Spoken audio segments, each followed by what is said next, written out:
से क्या मैं कहूँ, शब्द नहीं है करुणा तेरी वर्णन से अपार।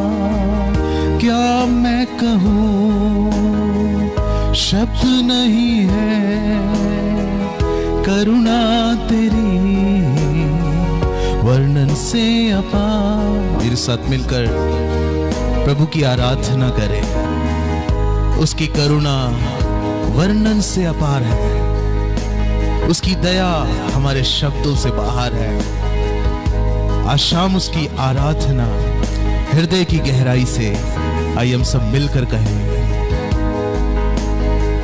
क्या मैं कहूँ, शब्द नहीं है करुणा तेरी वर्णन से अपार।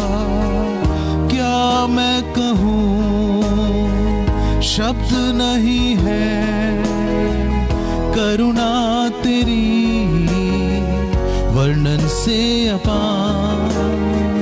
बस देखता रहूं तेरी महिमा, बन जाऊं मैं तेरे साथ।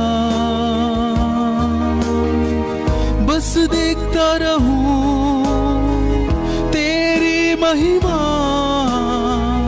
बन जाऊं मैं तेरे साथ। जाऊं मैं तेरे साथ। आराधना तेरी हो, आदर महिमा स्तुति धन्यवाद सामर्थ्य सर्व अधिकार प्रभु तेरा है, यीशु तेरा है, प्रभु तेरा है। देखूं तेरी महिमा, यही है मेरी आशा। रह पाऊं तेरे मंदिर में, यही है मेरी अभिलाषा। मिलकर बोलेंगे, देखूं तेरी महिमा, यही है मेरी आशा। रह पाऊं तेरे मंदिर में, यही है मेरी अभिलाषा। आराधना तेरी हो, आदर महिमा स्तुति धन्यवाद सामर्थ्य सर्व अधिकार प्रभु तेरा है, यीशु तेरा है, प्रभु तेरा है, यीशु तेरा है, प्रभु तेरा है।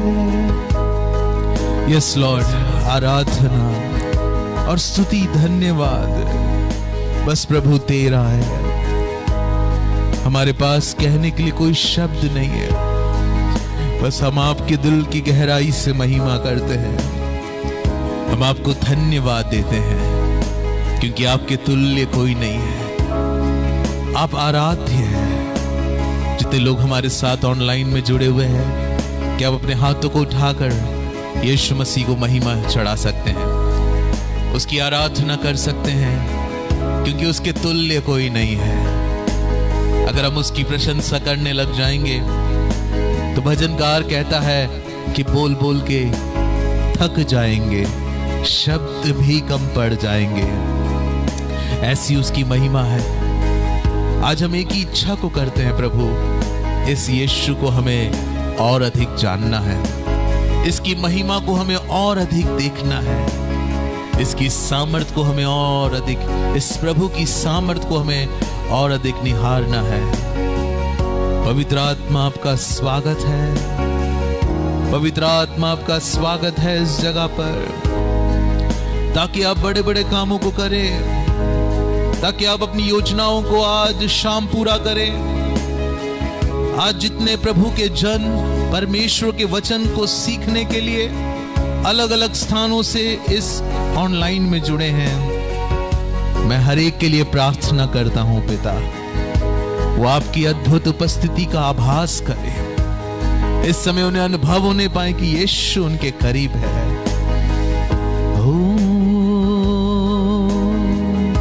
We worship you, Jesus।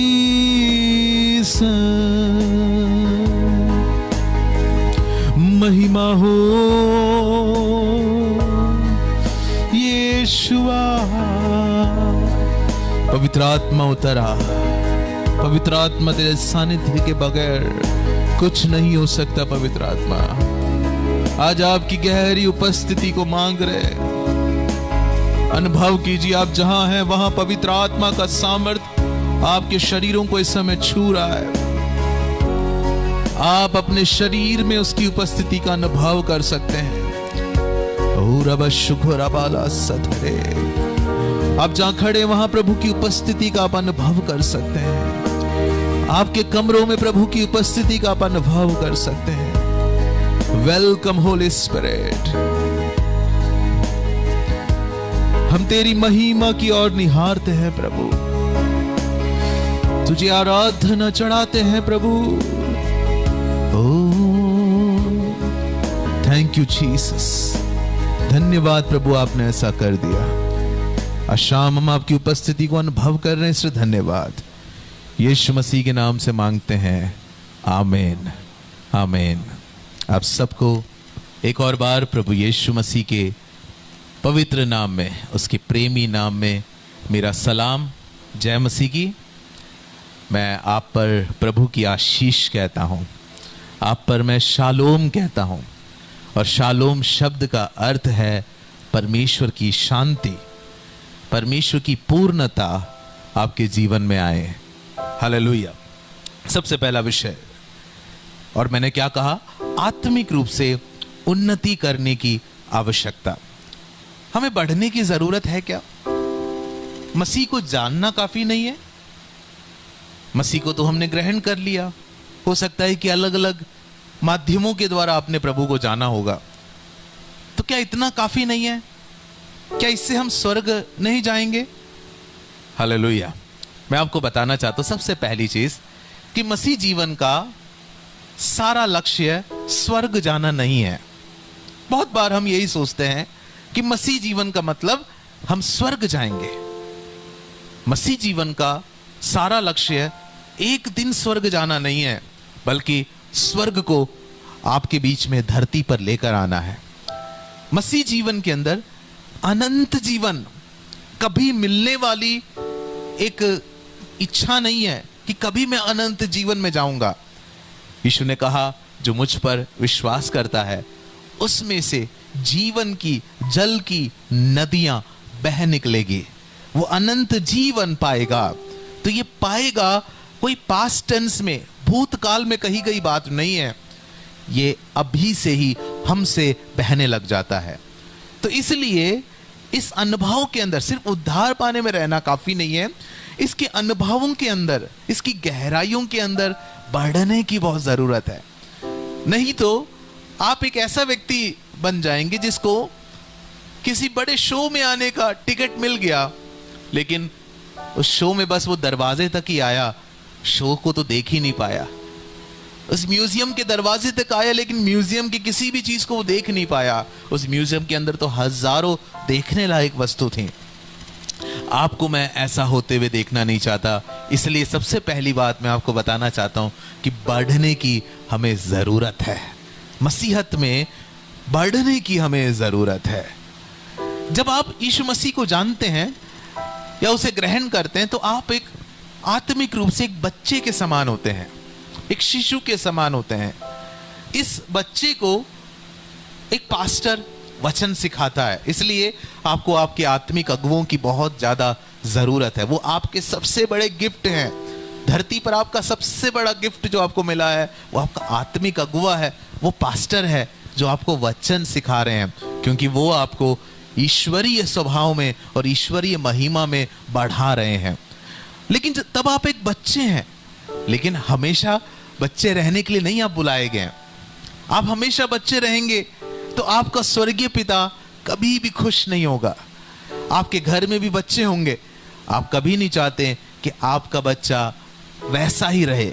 आप हमेशा चाहते हैं कि जैसे जैसे उसकी उम्र बढ़ती है, उस उम्र बढ़ने के हिसाब से वो भी कद काठ में और बुद्धि और सामर्थ्य में बढ़ता जाए। ऐसा ही आपका स्वर्गीय पिता है। हालेलुया।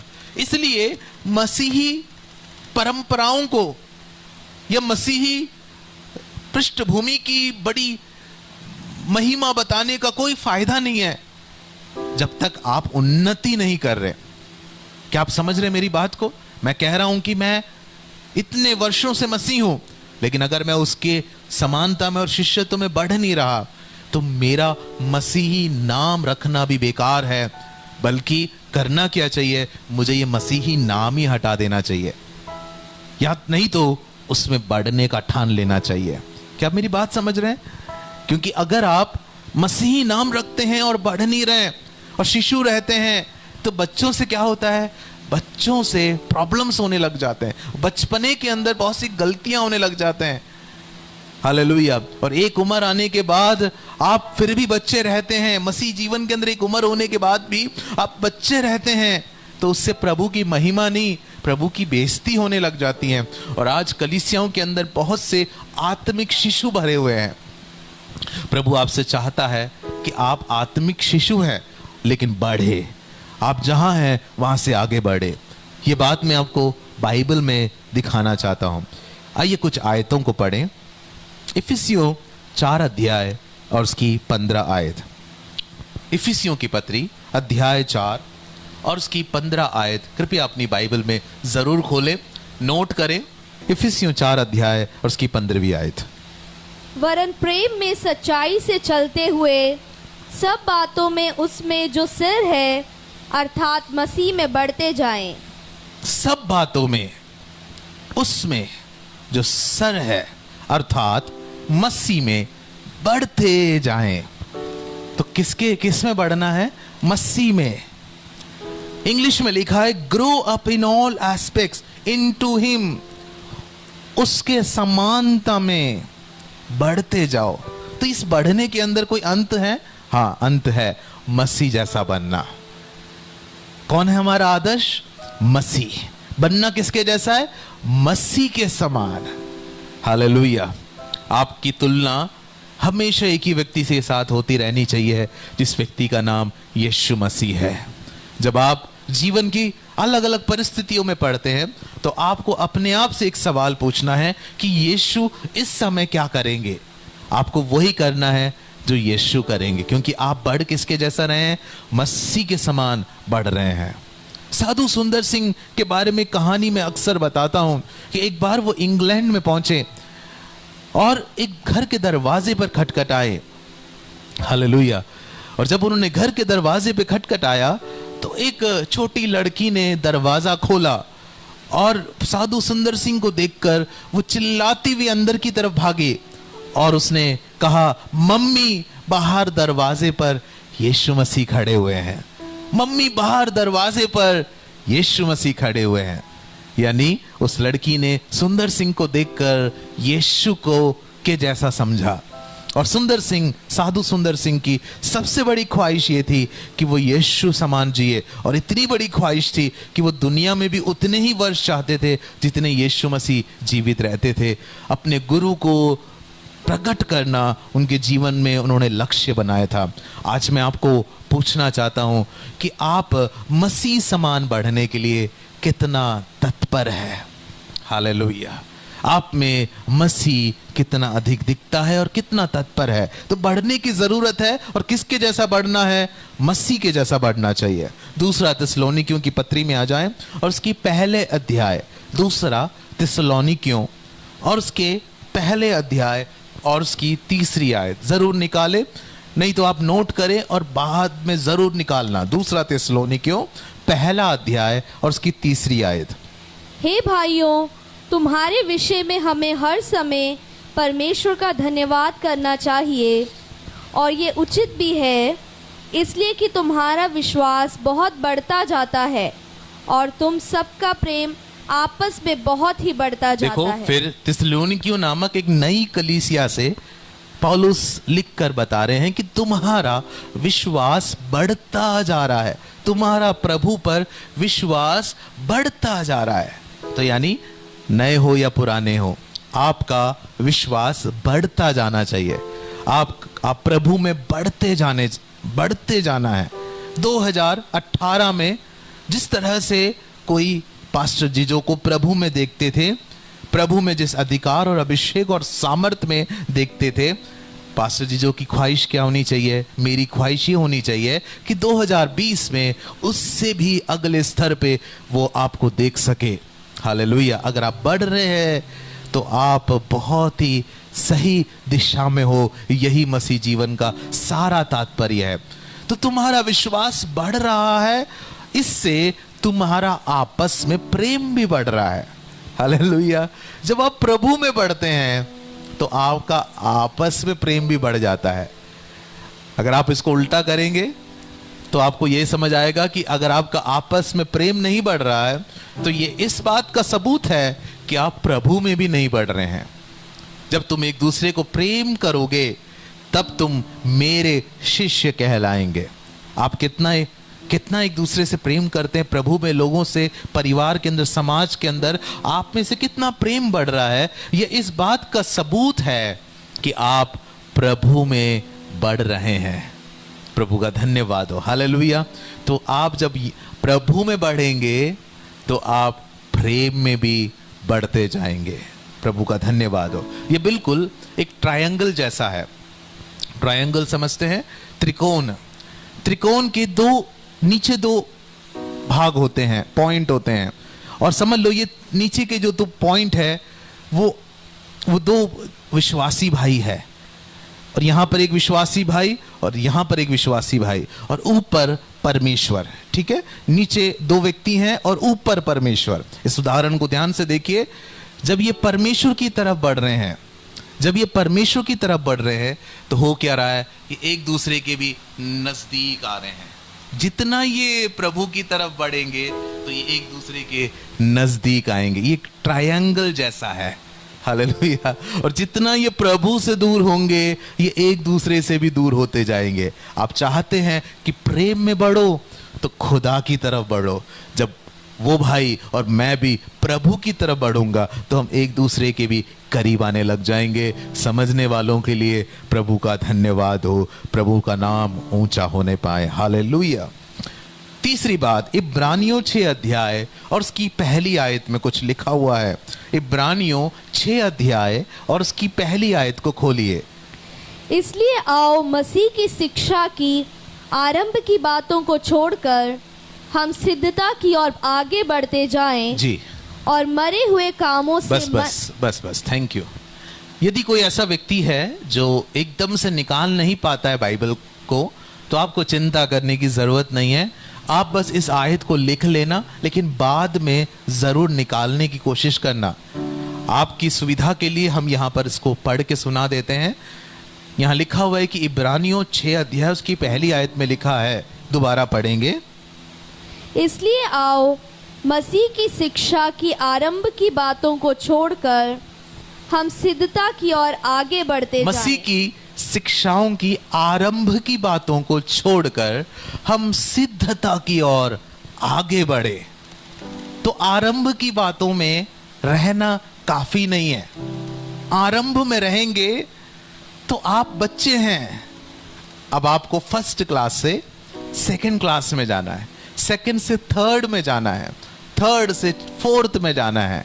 और मैं आपको यह भी बता दूं कि ये समय के अनुसार नहीं, कभी कभी तो कोई व्यक्ति जल्दी प्रभु में बढ़ जाता है। ये आप कितना प्रभु और उसकी बातों को समझते हैं ना, उसके आधार पर होता है। कोई कोई लोग 25 साल 30 साल 40 साल भी प्रभु में हो चुके होते हैं, लेकिन अभी भी फर्स्ट क्लास में होंगे। मिले आप ऐसे लोगों को, सेकंड क्लास में होंगे, अभी भी चंगाइयों में ही घूम रहे हैं, उससे आगे की बातों को नहीं समझ रहे हैं, छोटी छोटी बातों में निराश हो जाते हैं, घबरा जाते हैं, प्रभु में और उसके अधिकारों में नहीं बढ़ रहे हैं, सामर्थ्य में, सेवाओं में, अभिषेक में और उसके राज्य के कामों में नहीं बढ़ रहे हैं। लेकिन कभी कभी एक ऐसा विश्वासी होता है जिसे अभी प्रभु में 1 साल ही हुआ है और वो प्रभु की सेवा करने लग गया, उसे प्रभु इस्तेमाल करने लग गया, वो बाइबल को गहराइयों से समझने लग गया। कितनी शर्म की बात है कि आप मसीह में पुराने हो गए और लेकिन जहां आपको पहुंचना था वहां पहुंचे नहीं। और प्रभु आपको देखकर कह रहा है, प्रभु मुझे देखकर कह रहा है, आइए आरंभ की बातों को छोड़कर आगे बढ़े। हालेलुया। आरंभ की बातों को, प्रारंभिक बातों को छोड़कर आगे की तरफ बढ़े। हालेलुया।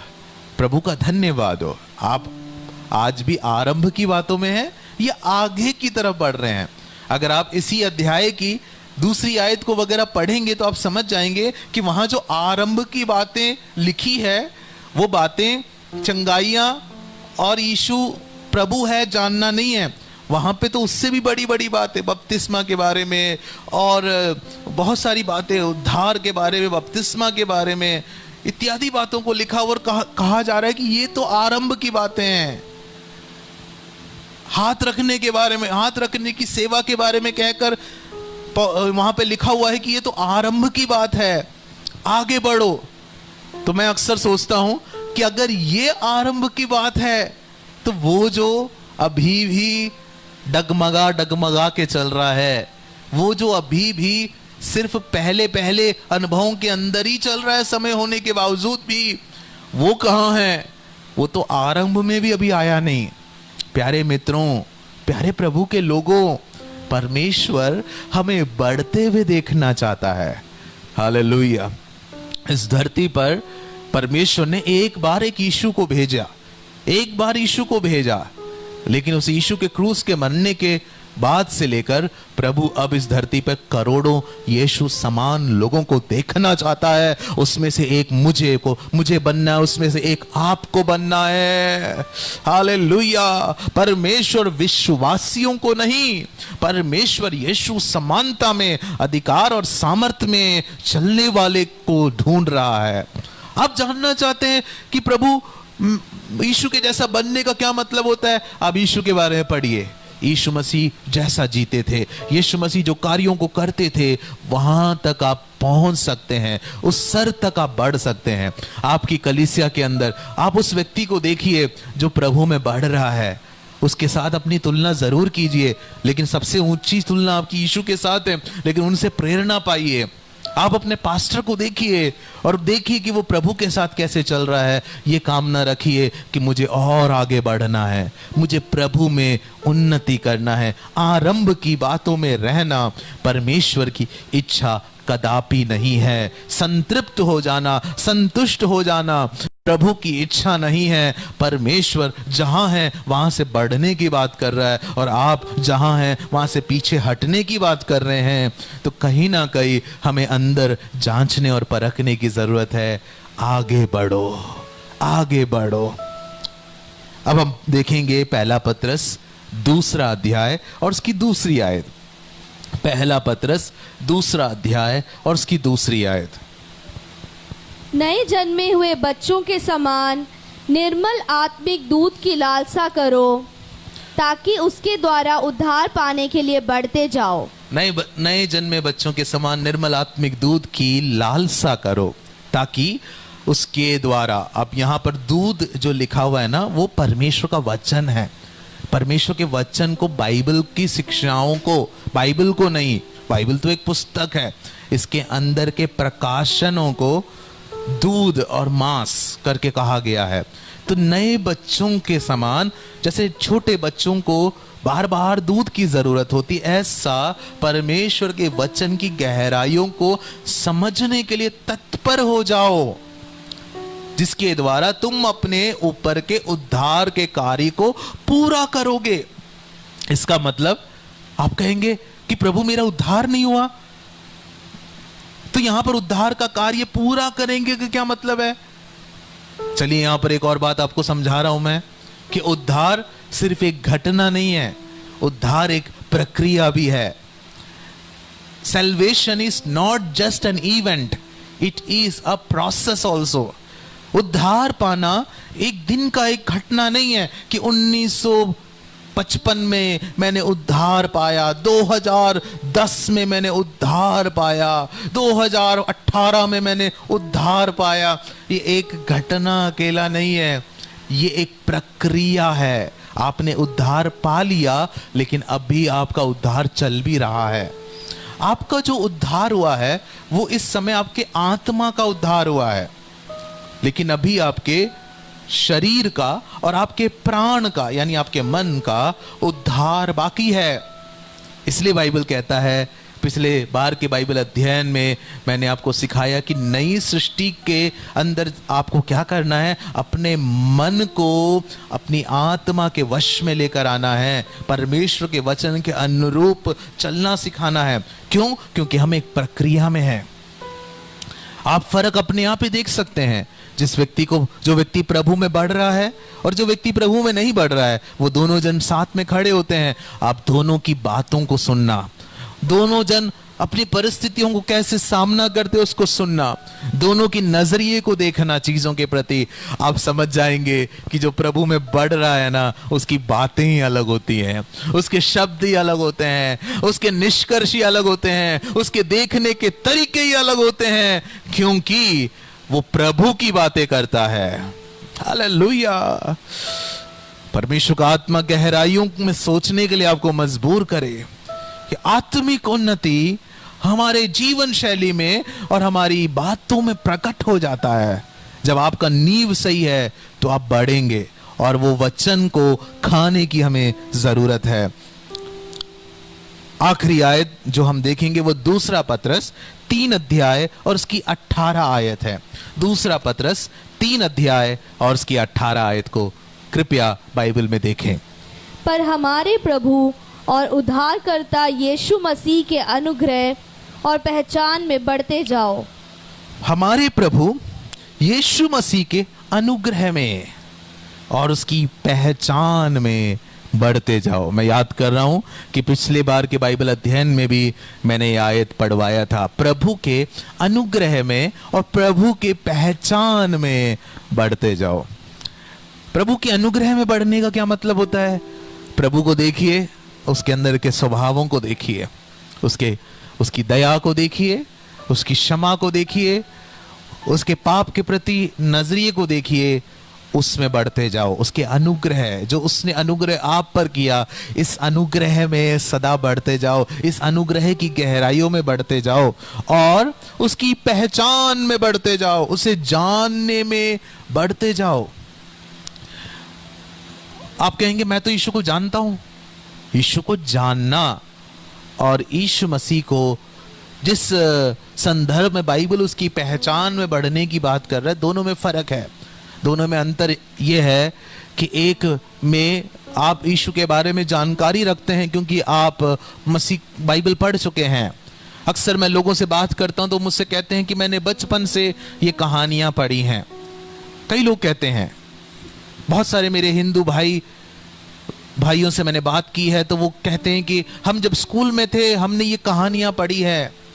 बहुत सारे मसीह लोग मुझसे कहते हैं कि हमें ये सारी बातें पता है। लेकिन आपका पता होना आपकी परिस्थितियों को बदलना चाहिए। आप संकट में और दर्द में और निराशाओं में कैसे जी रहे हो? यानी आपको सिर्फ जानकारी है, आपने जो पढ़ा और जानते हो, इसे आप अपने जीवन में लागू करना नहीं जानते। यह है यीशु मसीह को पहचानने के अंदर का फर्क। जो यीशु मसीह को पहचान चुका है वो यीशु मसीह के जैसा बन जाता है। उसे पता है कि यीशु इस समय क्या बोलेंगे, उसे पता है कि यीशु इस समय क्या करने वाले हैं, उसे पता है कि यीशु इस परिस्थिति को कैसे सामना करेंगे।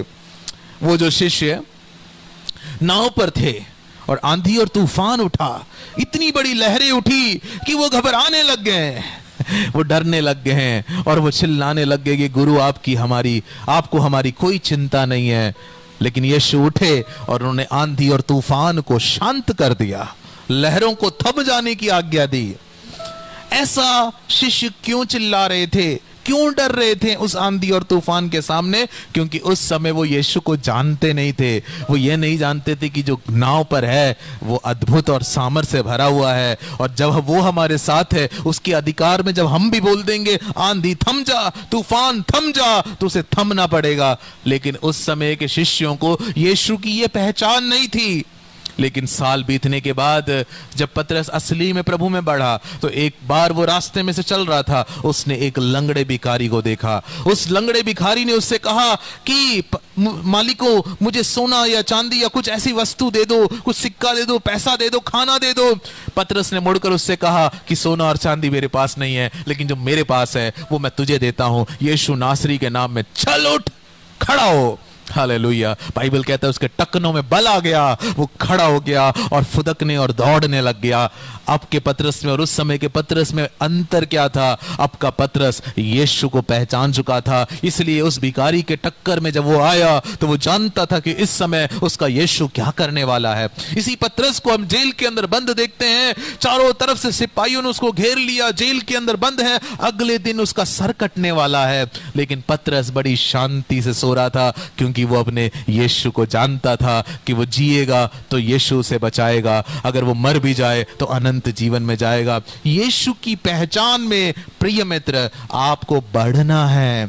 किन किन लोगों से प्रभु आज शाम बात कर रहा है, वो अपने हाथों को उठाकर क्या प्रभु को धन्यवाद दे सकते हैं कि परमेश्वर मुझे तेरी पहचान में बढ़ना है। बढ़ना बहुत जरूरी है। तो सारा सारांश इतना है कि बढ़ोगे नहीं ना तो मसीह जीवन की बहुत सी बातों को मिस कर दोगे, बहुत सी चीजों का अनुभव ही करे बगैर इस दुनिया छोड़ दोगे। पहली कक्षा में ही आप घमंड करके घूमोगे कि आपको कुछ समझ आ गया।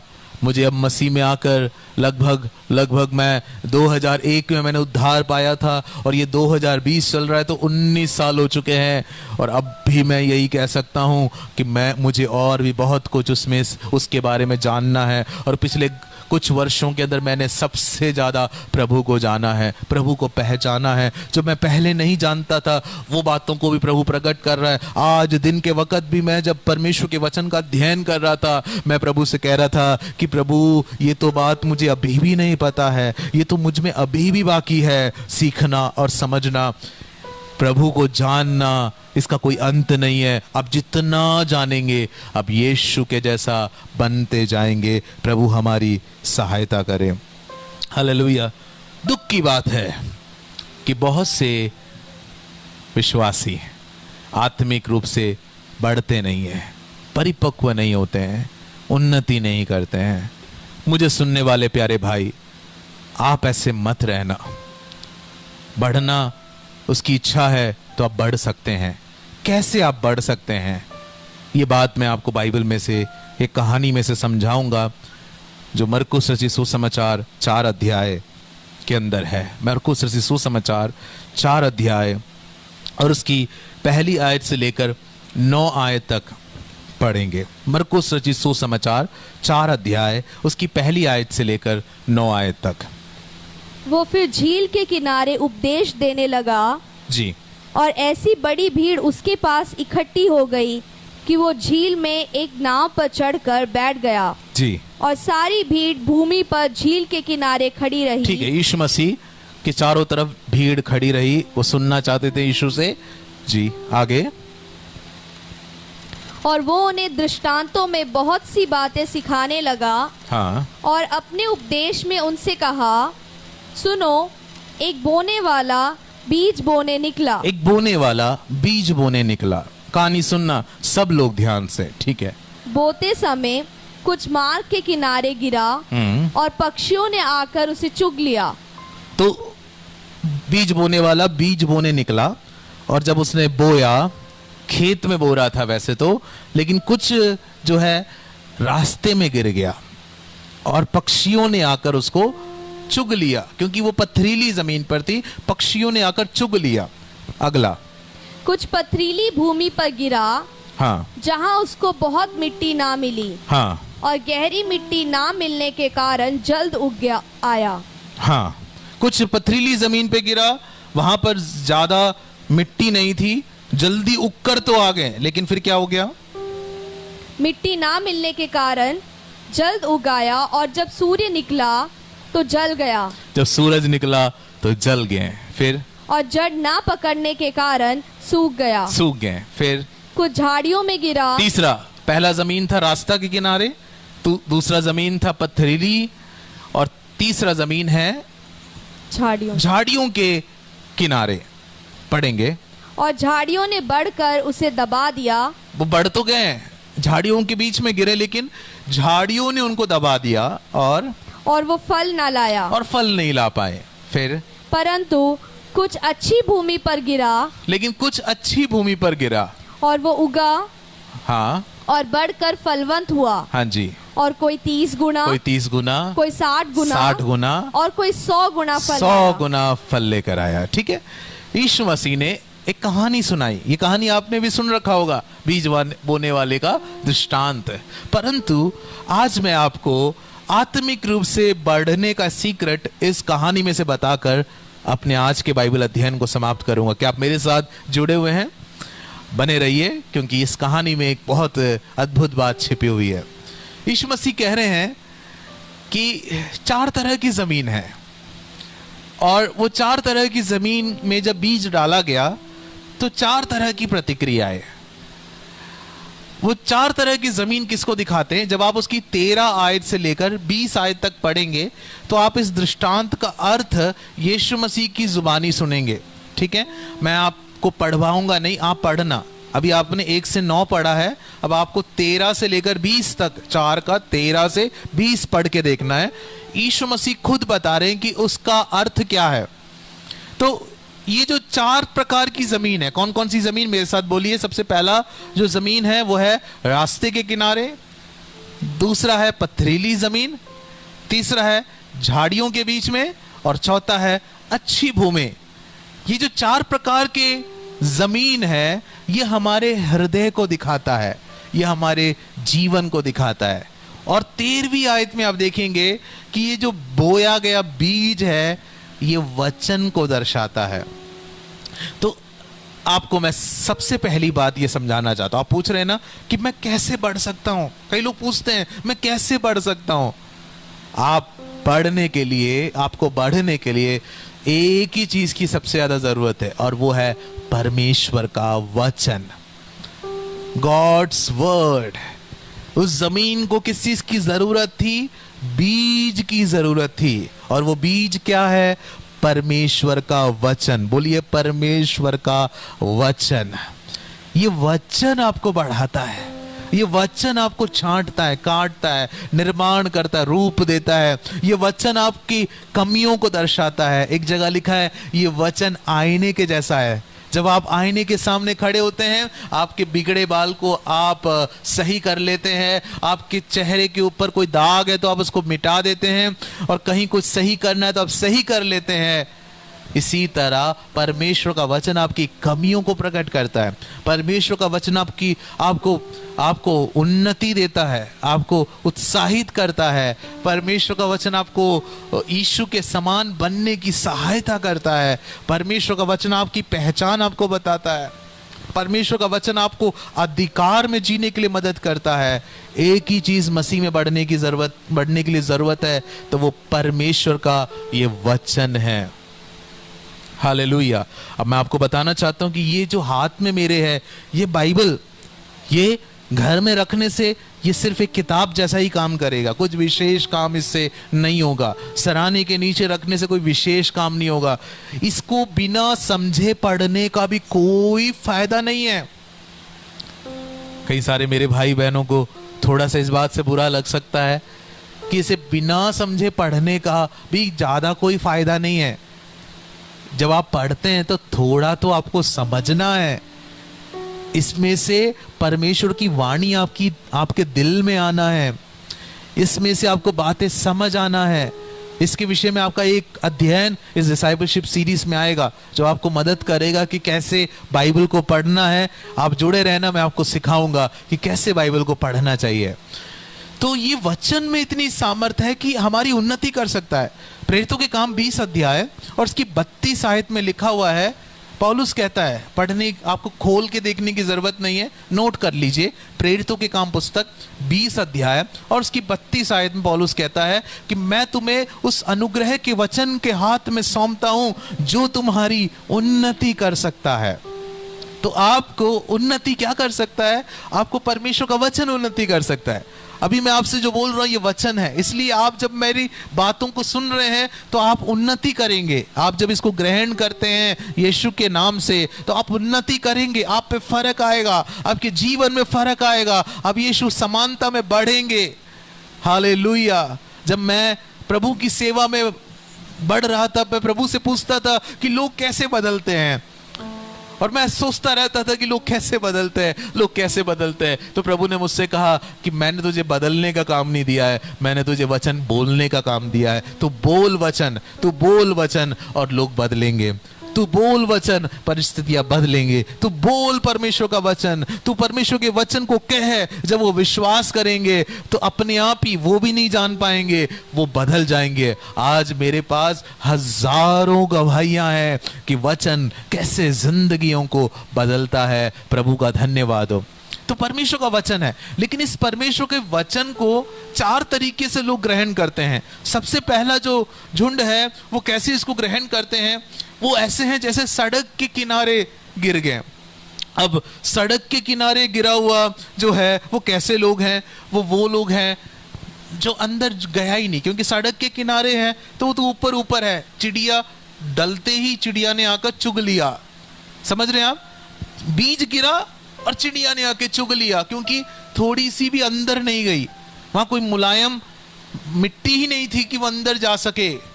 ये उन लोगों को दर्शाता है जो परमेश्वर के वचन को बिना स्वीकार किए सुनते हैं, कठोर हृदय के साथ, इससे कोई मतलब नहीं रखते हैं, तो वहां वचन काम नहीं करेगा। आप ऐसा हजारों सेमिनार अटेंड करो, इस सेमिनार से निकलो और दूसरे सेमिनार में घुसो, आप बहुत सी कलीसियाओं में जाओ, लेकिन जब आपका जमीन ही तैयार नहीं है, आपका हृदय ही तैयार नहीं है, तो ये काम नहीं करेगा। आप समझ रहे मेरी बात को? इसलिए बहुत बार यीशु मसीह ने भी कहा कि जो मोतियां हैं उसे ऐसा व्यर्थ मत डाल कि उसकी कोई कीमत ना हो। यानी सुसमाचार, प्रभु का वचन की अपनी कीमत है, उसे उन लोगों को सुना जो सुनना चाहते हैं। क्या आप परमेश्वर के वचन को सुनने के हृदय के साथ बैठते हैं, या आप उसका न्याय करने के लिए बैठते हैं? कई हमारे भाई बहन हैं जो वचन को इसलिए सुनते कि उस वचन के प्रचार में से कमियां निकाल पाए। अरे आप कितने जो है ना कमजोर आदमी हैं कि आप ऐसा कार्य करते हैं। आपको वचन कभी नहीं ऐसा सुनना चाहिए। एक छोटा बच्चा बोले तब भी आपको ऐसा सुनना चाहिए कि हे प्रभु मुझसे बात कर, इस वचन को मुझ में काम करने दे। दूसरा झुंड कौन से हैं? वो लोग जो पथरीली पकड़े और सूरज का धूप आया तो सूख गए। तो ये दूसरे वो लोग हैं जो इमोशनली, यानी जैसे ही वचन सुनते ना, भावुक होकर प्रभु के पीछे चलने का निर्णय लेते हैं और एकदम से चलने का कहते हैं, अब से मैं यीशु के पीछे चलूंगा, अब से मैं यीशु के लिए जीऊंगा। वो सुनकर ही उतावले हो जाते हैं। जब कुछ अच्छा हो जाता है ना उनके जीवन के अंदर, वो बड़े खुश हो जाते हैं, मसीह जैसा कोई नहीं है। लेकिन जब सूरज का धूप पड़ता है, जब धूप तेज हो जाती है और धूप पड़ता है, तो वो मुरझा जाते हैं, उनके शब्द बदल जाते हैं और वो कहते हैं कि प्रभु तूने मेरे साथ ऐसा क्यों कर दिया, और वो प्रभु को छोड़ जाते हैं। प्यारे भाई, जो वचन आपको मिला है उसकी कमी नहीं है, जो यीशु जिसके पीछे आप चल रहे हैं उसकी भी कमी नहीं है। कमी तो आपके हृदय की है कि आप सिर्फ भावनाओं में थे। आपने परमेश्वर के वचन को अपने अंदर गहराई से बसने नहीं दिया। अगर आप चाहते हैं कि सूरज के धूप में, आंधी और तूफान में, जीवन के कठिन समयों में और कठिन से कठिन समयों में आप खड़े रहे और स्थिर रहे और बढ़ते रहे, आप में से प्रभु की महिमा दिखे, तो आपको परमेश्वर के वचन में दृढ़ होने की जरूरत है। आपको पता है पतरस एक डरपोक आदमी था। वो यीशु के मरने के समय भाग गया, कई बार वो भाग गया, कई बार वो डरता था, लेकिन जब यीशु मसीह के वचनों ने उसके जीवन को बदला, तो आपको पता है उसकी मौत कैसे हुई? उसको क्रूस पर टांगा। और कैसे क्रूस पर टांगा? सीधा नहीं, उल्टा टांगा, पैर ऊपर और सर नीचे, क्योंकि उसने कहा कि मेरे गुरु तो सीधा क्रूस पे मरे थे, मैं तो उसका लायक नहीं हूं। इतिहास ऐसा बताता है कि वो उल्टा क्रूस पर लटकाया गया, और आपको पता है उसको मरने में 3 दिन लग गए। वो दर्द में था, क्रूस पर कीलों पे जकड़ा, कीले उसके पैरों पे लगे हुए थे, हाथों पे लगे हुए थे, दर्द में था, हड्डियां खिंच रही थी। लेकिन 3 दिन तक, पता इतिहास में ऐसा लिखा हुआ है कि वो 3 दिन तक सुसमाचार सुना रहा था पास खड़े लोगों को। हालेलुया। उपास उसकी मौत का इंतजार करते हुए रोने वाले लोगों को और आसपास से गुजरने वाले लोगों को वो यीशु के प्रेम के बारे में बता रहा था। वो जो डरपोक था वो कैसे बदल गया, वो जो भयभीत होता था, वो भागने वाला था, वो कैसे बदल गया, क्योंकि अब उसके अंदर वचन की कुछ सच्चाइयां प्रकट हो गई। इसलिए वो पहले प्रचार में भी खड़े होकर कहता है कि लिखा हुआ है, भविष्यवक्ताओं ने ऐसा कहा, क्योंकि अब उसे वचन समझ आने लग गया। प्रभु से प्रार्थना करो कि प्रभु में भावनाओं में बहकर मसीह के पीछे ना चलो, परंतु गहराई से बसना सीखो। हालेलुया। आप बार बार निराश क्यों होते हैं? आपको कोई समझा रहा है कि तुम इस चीज को मत देखो, तुम इस बात को मत देखो, तुम यीशु की तरफ देखो, लेकिन हमारी नजरें बार बार लहरों की तरफ, परेशानियों की तरफ क्यों जा रही हैं? क्योंकि आपके अंदर परमेश्वर का वचन जड़ नहीं पकड़ रहा है। आप किसी बात को सुनकर भावनाओं में उत्साहित हो जाते हो, उतावले हो जाते हो, लेकिन थोड़ी देर में जब सूरज का धूप तेज हो जाता है आप मुरझाने लग जाते हो। प्यारी बहन, मसीह का वचन आपके जीवन के हर एक पल में आपको दृढ़ करके चलाएगा। ये परमेश्वर का वचन का सामर्थ्य है, ये उस वचन का सामर्थ्य है जिसको मैं जानता हूं और जिस प्रभु की मैं सेवा करता हूं, उसमें हर एक परिस्थितियों में चलाने की ताकत है। ये आप यकीन करते हैं? क्या आप विश्वास करते हैं? परमेश्वर का वचन आपको बलवंत करेगा। भावनाओं के मसीह में मत चलिए, वचन में जड़ पकड़ना अपने जीवन का निर्णय बनाइए। तीसरा जमीन कौन सा था? झाड़ियों के बीच में बीज गिरना। झाड़ियां किसको दिखाता है? झाड़ियां संसारिक बातों को दिखाता है, संसार की चिंताओं को दिखाता है। वचन गिरा तो सही, फलवंत हुआ तो सही, लेकिन संसार की चिंताओं ने घेर लिया और उस वचन को बढ़ने नहीं दिया। मैं कई सारे प्रभु के जनों को, मेरे प्यारे भाइयों को, बहनों को मैं देखता हूं कि वो एकदम से प्रभु में बढ़ के आते हैं, लेकिन सांसारिक चिंताओं में ऐसे डूबे रहते हैं कि वो एक अगले स्तर को नहीं पकड़ पाते हैं। वो इस ऊपर, उनके ऊपर का ये टेंशन का परत जो है, उनके ऊपर जो ये चिंताओं का परत है, इसको तोड़ नहीं पा रहे हैं, इसको भेद नहीं पा रहे हैं। क्यों? क्योंकि वचन अच्छी मिट्टी के अंदर गहराई से नहीं जा रहा है, हृदय के अंदर परमेश्वर के वचन गहराई से नहीं बस रहा है। प्यारे मेरी बहन, प्यारे मेरे भाई जो आप मुझे सुन रहे हैं, मुझे पता है प्रभु आपसे बात कर रहा है। आप संसारिक चिंताओं में दबे रहते हैं। यीशु ने कहा तुम क्या खाओगे, क्या पियोगे, क्या पहनोगे, इसकी चिंता मत किया करो, और फिर भी आप चिंता करते हो। यीशु ने कहा कि तुम्हारे बालों को भी उसने गिन रखे हैं। चिड़ियों को देखो, वो अपनी चिंता नहीं करते, स्वर्गीय पिता खिलाता है। पक्षियों को देखो, पेड़ पौधों को देखो, पिता उनको संभालता है। तो तुम उससे ज्यादा बहुमूल्य हो। You are more precious than them. ये यीशु के शब्द है। फिर आपको चिंताएं क्यों दबाते हैं कि आपकी उन्नति को रोक दिया है? आपके साथ भी ऐसा हो रहा होगा। जीवन की भागा दौड़ी ने आपकी उन्नति को रोक दिया, जीवन की निराशाओं ने आपकी उन्नति को रोक दिया। प्यारे मित्रों, आपको कोई ऐसा काम नहीं चाहिए जो आपकी आत्मिक उन्नति को रोके। प्यारी बहन, आपको कोई भी ऐसी झंझट अपने सर पे नहीं उठाना है जो आपकी उन्नति को रोके। आप इन चिंताओं की दुनिया से बाहर आकर यीशु और उसके वचनों पर भरोसा करना शुरू करो। बहुत बार संसारिक बातें उन्नति को रोक देता है। आप एक बड़े चमत्कार को देखकर प्रभु में आए। आपने जब प्रभु को ग्रहण किया तो आपने एक बहुत बड़ा चमत्कार देखा, यीशु को ग्रहण किया। लेकिन क्या करें, संसार की कुछ इच्छाएं जो आपके अंदर चलती है वो आपको ऐसा बांध दिया कि आप अब इससे आगे नहीं बढ़ रहे, आप झाड़ियों के बीच में दब रहे हैं। आज प्रभु कह रहा है छुटकारा है, छुटकारा है। प्रॉब्लम उन झाड़ियों का नहीं है, प्रॉब्लम वचन का नहीं है, प्रॉब्लम यीशु का नहीं है, प्रॉब्लम तेरे हृदय का है। तुझे इन वचनों को गहराई से बसने देना है ताकि इन झाड़ियों को भेदता हुआ तेरे अंदर का जीवन आगे बढ़े। यीशु ने तुझे डर की आत्मा नहीं दी है, यीशु ने तुझे भय की आत्मा, बंधनों में, श्रापों में रहने की आत्मा नहीं दी है। यीशु ने आपको आजादी में चलने की आत्मा दी है। क्या आप इस बात को स्वीकार करने के लिए तैयार है?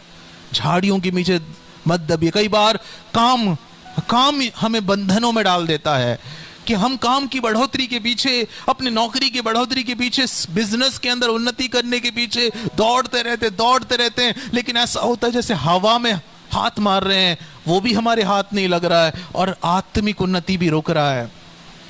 संसार की अभिलाषाएं, चिंताएं, अपने व्यक्तिगत जीवन की इच्छाएं जिसके पीछे आप दौड़ रहे हैं, इनमें से हर एक चीजों को आज जांचिए, क्या ये आपको परमेश्वर की तरफ बढ़ने से रोक रही हैं? तो आज यीशु के नाम में वो टूट रहा है। यीशु की सामर्थ्य इस समय उतर रहा है आपके शरीरों के ऊपर, आपके माइंड को आजाद कर रहा है। आपकी घर की समस्या इतनी बड़ी नहीं है मेरी बहन कि आपकी आजादी को छीन सके। आपकी खुशियों को छीनने वाली कोई समस्या प्रभु आपके जीवन में देखना नहीं चाहता, क्योंकि बाइबल कहती है कि परमेश्वर ने आपको ऐसा अनुग्रह दिया है, वो तुम्हें परीक्षाओं में नहीं डालेगा, वरन परीक्षाओं के बीच में भी ऐसा अनुग्रह देगा। ये अनुग्रह आपके ऊपर है। अगर आप चिंताओं में जा रहे हो तो आपका थर्मोमीटर ये दिखा रहा है कि कहीं ना कहीं आप आत्मिक जीवन में कमजोर हो रहे हैं। बलवंत हो जाओ, वचन को खाओ, सच्चाइयों को, सत्यों को खाओ, चौथी भूमि बनो, और वो भूमि है अच्छी मीठी, अच्छी भूमि। वो भूमि कैसी है? वो बोया जाने वाले वचन को गहराई से बसने देता है। जब मैं ये शब्द बोल रहा हूं, इसे भी अपनी आत्मा में गहराइयों में बसने दीजिए, बसने दीजिए। ओ रबाबा शुकुरिया रबाला खंदरबा सदेरबाला रुखाना सथरबाला। परमेश्वर के वचन के सत्यों को जो आपने सीखा और सुना है, उसे गहराई में बसने दीजिए, उसे गहराइयों में उतरने दीजिए, और ये वचन आप में जय का जीवन लेकर आएगा। ये वचन आप में सामर्थ का जीवन लेकर आएगा। ये वचन आप में अधिकार का जीवन लेकर आएगा। ये आपको उन्नति की तरफ चलाएगा। प्रभु के वचन को गहराई से बसने दीजिए। दो ही काम आपको करना है, एक वचन स्वीकार करना, दूसरा अच्छी भूमि बनना है। जब भी सुनते हो अच्छी भूमि बन के सुनना है, जब भी पढ़ते हो अच्छी भूमि बन के सुनना है, जब भी प्रार्थना में बैठते हो अच्छी भूमि बनकर प्रभु से कहना है, पिता तू मुझसे बोल, मैं तेरी सुनना चाहता हूँ। हो रबा शखरा दिया रबाला। आप 1 साल के अंदर ऐसा बढ़ जाओगे जो 25 साल के मसीह में 25 साल के आदमी को नहीं समझ आया, वो आपको समझ आएगा। प्रभु आपको यहाँ से आगे बढ़ाकर प्रकाशनों की दुनिया में लेकर जाएगा। ये पवित्र आत्मा कई लोगों के लिए भविष्यवाणी करके बोल रहा है। ये एक भविष्यवाणी के रूप में आपके जीवन में आ रहा है कि प्रभु आपको बहुत आगे ले जाना चाहता है। बस आपको अच्छी मिट्टी बनना सीखना है। अच्छी मिट्टी, इस कहानी को आपने बहुत बार सुना होगा, लेकिन ये कहानी आज आपसे बात कर रहा है मेरे मित्र, मेरी प्यारी बहन। प्रभु आपसे बात कर रहा है कि